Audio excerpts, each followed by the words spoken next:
So for someone starting out now as an entrepreneur,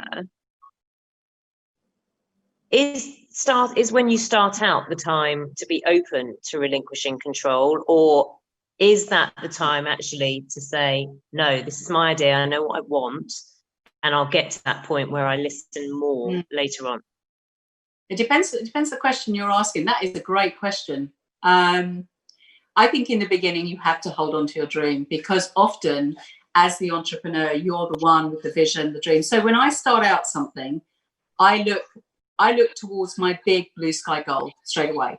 It's like, okay, I'm starting this. Where do I want to be? What do I want out of this? And that is a really, I think, focusing your mind on the blue sky moment is a really motivating kind of thing.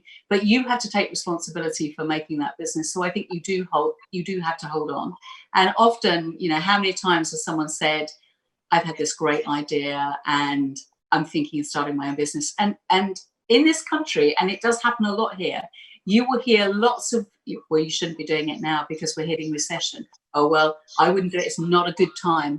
There is never a good time. There is never a perfect time to start a business. You know what? You have to get in there. It's like learning to swim.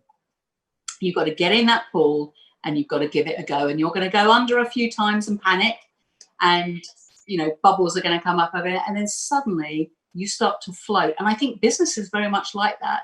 You start to float, you start to feel the panic is not as intense, and you start to find yourself swimming, and suddenly you look back and you think, I've started a business. I've done it.